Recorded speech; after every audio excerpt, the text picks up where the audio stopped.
Resulta bastante sorprendente, bastante llamativo en todo el recorrido de los evangelios que en la constante interactuación que hay entre Jesús y los fariseos, con muchísima frecuencia el motivo de conflicto, de conversación, de encuentro entre ambos, tiene que ver con algo relacionado al cumplimiento de la ley. La obsesión de estos hombres, de este grupo dentro del pueblo judío y del pueblo judío en general, era la extraordinaria importancia que tenía la ley.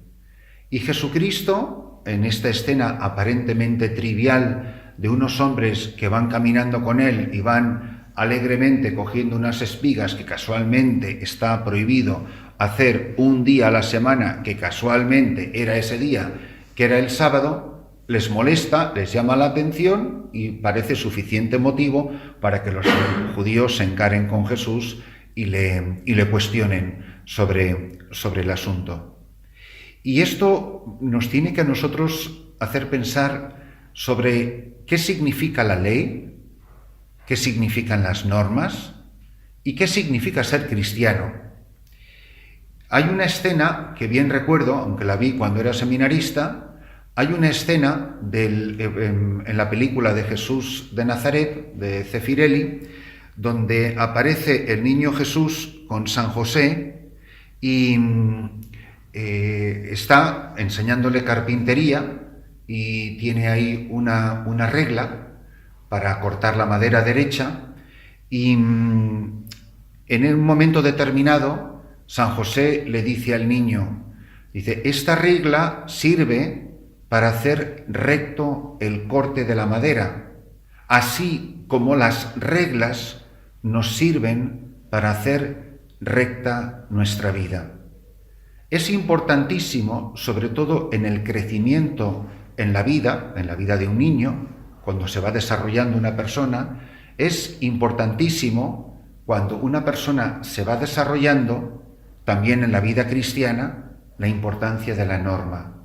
La norma no es otra cosa que unos andamios, tanto en el orden religioso, en el orden revelado, como en el orden civil, para hacer recta nuestra vida, para hacer recta nuestra convivencia. Pero no son más que andamios mientras se va construyendo un edificio.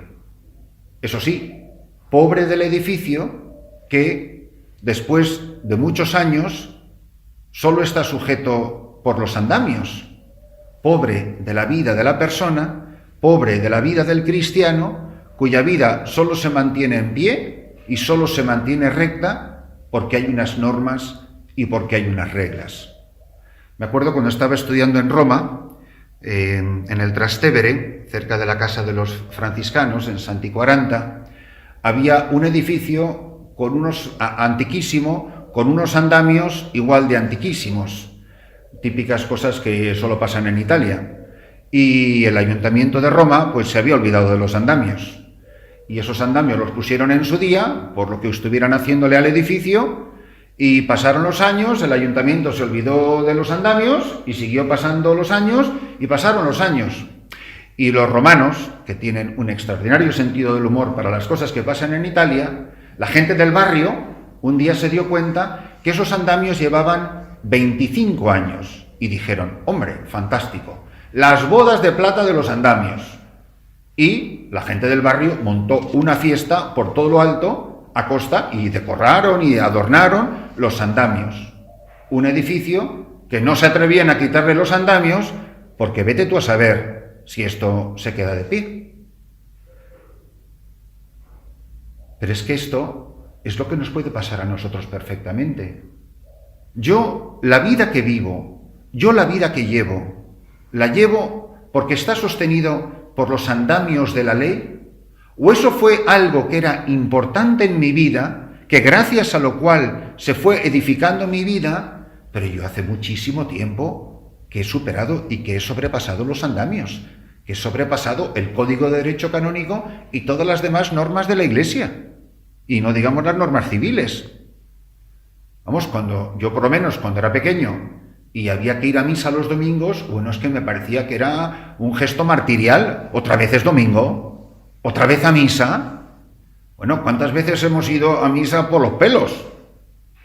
A la última hora, a la última misa, a la que era más cortita, a llegar corriendo, a salir volando, y de repente uno se encuentra con Cristo y no se sabe cómo, empieza a disfrutar de la misa, se olvida uno que es una obligación y no solo va a misa los domingos, sino que empieza a ir a misa todos los días. ¿Cuánta gente va a misa todos los días? ¿Qué dice el andamio? Pues santificarás las fiestas. Ve a misa los domingos y fiestas de guardar. Es el mínimo. Eso es lo que marca la ley. Los mínimos. Para que no se derrumbe el edificio cristiano. Ahora una persona empieza a vivir la vida cristiana y ya no es que vaya a misa los domingos, es que va los lunes, los martes, los miércoles y ya se las busca aunque tenga que viajar y a los horarios que sean y empieza no solamente a ir a misa sino a ir a hacer ratos más largos de oración. Madre mía, ¿dónde quedó esa angustia de todos los domingos que había que ir corriendo a misa? Porque el edificio se ha hecho fuerte, ya no necesita los andamios. ¿Usted por qué va a misa los domingos? Es una obligación. Oye, pues qué pena. Bueno, pues mejor ir por una obligación que no ir. Ahora, es una persona que siempre se va a quedar en lo mínimo. Una persona que se dedica a vivir lo mínimo de la norma es una persona que justo cumple, pero es una persona que nunca va a alcanzar gran altura, gran madurez y gran santidad. Lamentablemente, en instituciones donde las normas son muy importantes, como por ejemplo en ciertas congregaciones religiosas, uno se pregunta, esto es estupendo, qué maravilla cómo viven estas hermanas, qué bien llevan el cumplimiento de los horarios y las reglas y las normas de su madre fundadora o de su padre fundador. Yo muchas veces cuando estoy predicando ejercicios espirituales a este tipo de religiosas, siempre les hago la misma pregunta. Y cuando usted va de visita a su casa, que ya no está en el convento ni en el monasterio, ¿usted cómo vive? ¿Hace la misma oración? ¿Va a misa todos los días? ¿Reza la liturgia de las horas? O sea, todo esto que está tan bien protegido por las normas y las reglas y los horarios, ¿esto es parte de su vida? ¿O usted lo hace porque está dentro de esa horma y dentro de ese corsé? Vamos a quitarle los andamios de las reglas, a ver qué es lo que queda del edificio, que es la vida suya. Cuando no le está viendo nadie, cuando no hay otras hermanas que le están esperando en la capilla, usted reza. Cuando Dios es el único testigo de su vida. Yo tengo una norma, como sacerdote, juré, hice una promesa el día de mi diaconado de que iba a rezar la liturgia de las horas completa todos los días. He vivido en esta casa completamente solo 7 años. He rezado solo todos los días, he celebrado misa solo todos los días. ¿Alguien se puede imaginar que mi obispo, que vive a 1000 kilómetros de aquí, me ha llamado alguna vez a preguntarme, ¿has rezado laudes? ¿Has celebrado misa? Se supone que el obispo confía en mí y sabe que esa es una parte esencial de mi vocación sacerdotal y que estoy llamado a cumplirlo con todo lo que esto significa. Esto no ridiculiza la importancia de la ley. Yo, por ejemplo, en República Dominicana descubrí la extraordinaria importancia de la ley de la Constitución de un país, no digamos las leyes laborales y no digamos la exigencia del cumplimiento de la ley. Si eso fue gran parte de lo que me dediqué a mi sacerdocio. Y precisamente por exigir el cumplimiento de la ley, precisamente por eso fui expulsado de la República Dominicana. O sea que yo no le voy a quitar ninguna importancia. ¿Por qué? Porque cuando la ley no protege al más débil, los abusadores, que eran la familia Vicini y todos estos explotadores, que trataban a sus trabajadores como esclavos, como ellos estaban por encima de la ley, al margen de la ley más que por encima, y el Estado les tenía tanto terror que no se atrevía a exigirles el cumplimiento de la ley, pues entonces ocurría el abuso y la explotación laboral a la que fueron sometidos durante literalmente siglos sus trabajadores. ¿Por qué? Porque estaban al margen de la ley. Eran gente que se sentía que la ley no se aplicaba a ellos. La ley protege los derechos y exige las obligaciones de otras personas.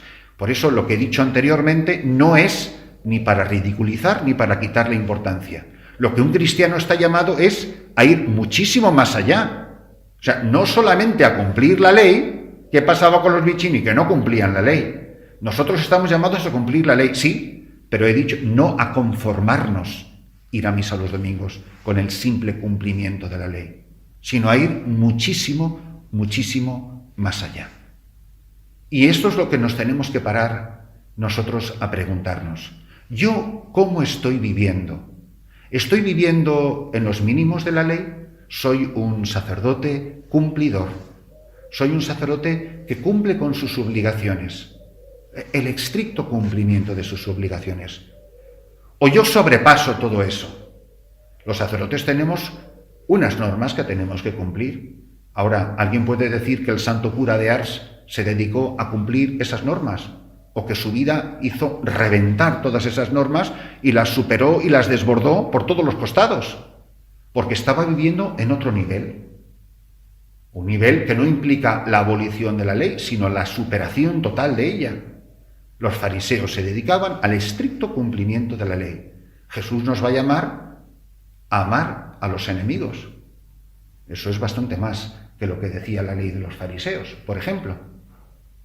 Y por último, que nos paremos a pensar, ¿yo a qué aspiro como cristiano? ¿Yo con qué me conformo? ¿Qué es lo que desea mi corazón? Hoy celebra la Iglesia el martirio de San Vicente. ¿Qué mejor ejemplo de una persona que ha desbordado por los cuatro costados el cumplimiento estricto de la ley? Una persona que ha entregado la vida por Cristo, que ha muerto amando. Lo curioso es que la Iglesia nunca canonizará, nunca se acordará, es que ni se acuerda de una persona que fue un honrado cumplidor de la ley. Cuando yo estudiaba en Roma el doctorado, me acuerdo que hacíamos todo el grupo de los sacerdotes que estábamos estudiando de Toledo, que estábamos allí, que éramos un grupo bastante considerable, nos habíamos propuesto hacer un día de retiro, un domingo al mes. Hacíamos un retiro en lo que se llama el CIAM, en la Pontificia Universidad Urbaniana, con don Juan Esquerda Bifet, un santísimo sacerdote que a todos nos ha hecho muchísimo bien. Y me acuerdo que todas las mañanas que había retiro y que yo subía esa cuesta interminable hasta llegar a la universidad, al entrar por la gran verja de la universidad, había delante una placita que era de 4 metros cuadrados, un asco de plaza, nada, una irrelevancia. Y no solo un asco de plaza por lo pequeño, sino es que era completamente abandonada, llena de hierbajos y de rastrojos, y una miseria. Pero en la puerta de la universidad, en el muro de la puerta, junto a la puerta, había una placa colosal de mármol que decía que esa era la plaza dedicada al cardenal, que no me acuerdo cómo se llamaba, Patatín Chanchinchon, seguro que terminaba en Ini.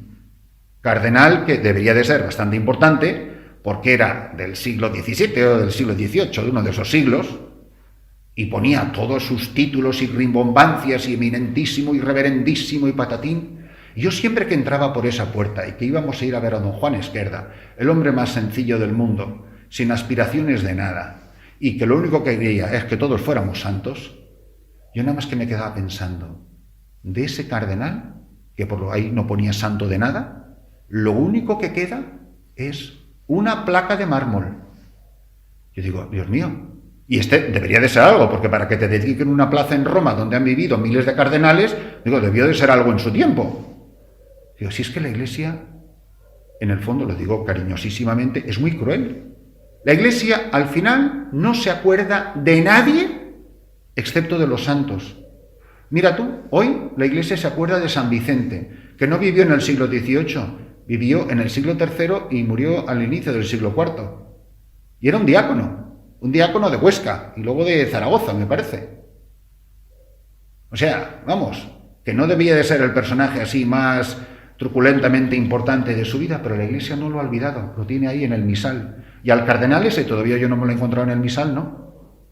Entonces, ¿yo qué quiero ser en la vida?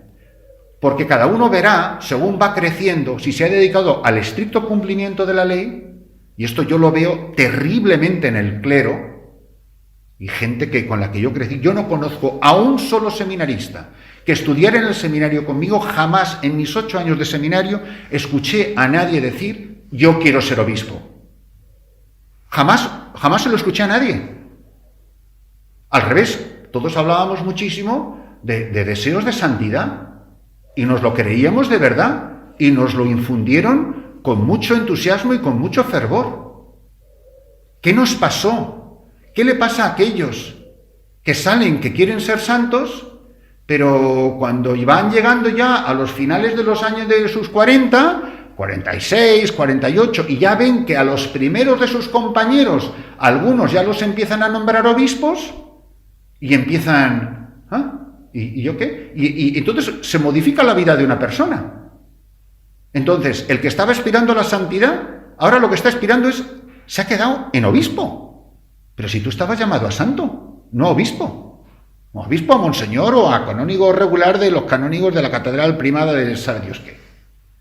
¿Y qué le ha pasado a la gente? ¿Dónde quedaron esos ideales que se han pervertido en ambiciones?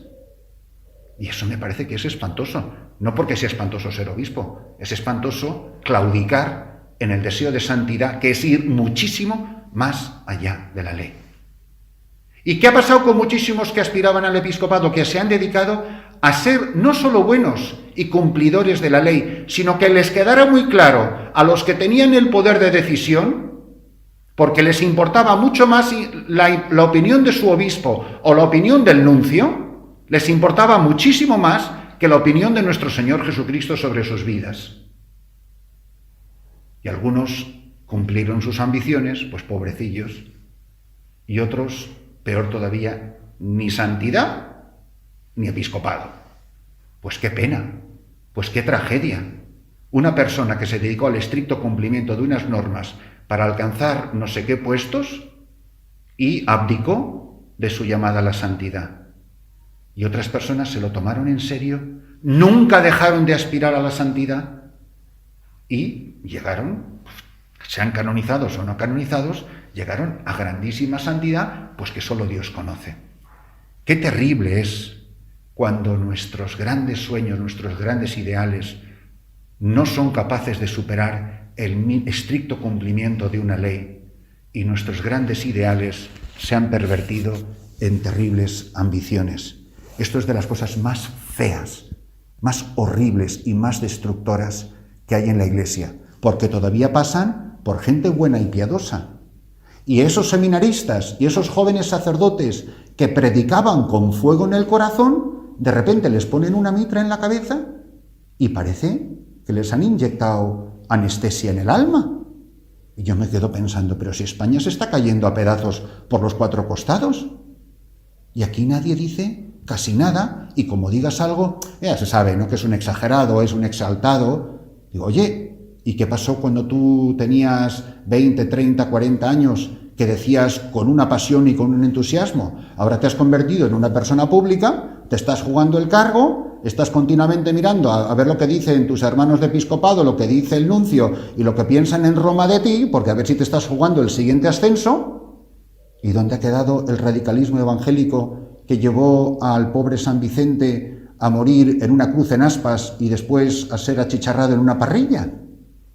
Así no se llega al martirio, con esos estrictos cumplimientos de unas normas que me hace parecer tan moderado y tan modosito y tan apto para el siguiente cargo. Aquí a lo único que hemos venido es aspirar a la santidad y al martirio, pues que el Señor nos mueva el corazón a que nos preguntemos seriamente: yo, en este momento de mi vida, en esta mañana, ¿yo a qué aspiro? Que cuando mi vida se acabe, ¿qué va a decir no el señor nuncio y no el cardenal primado de donde sea? ¿Qué va a decir nuestro Señor Jesucristo de cómo viví mi vida cristiana?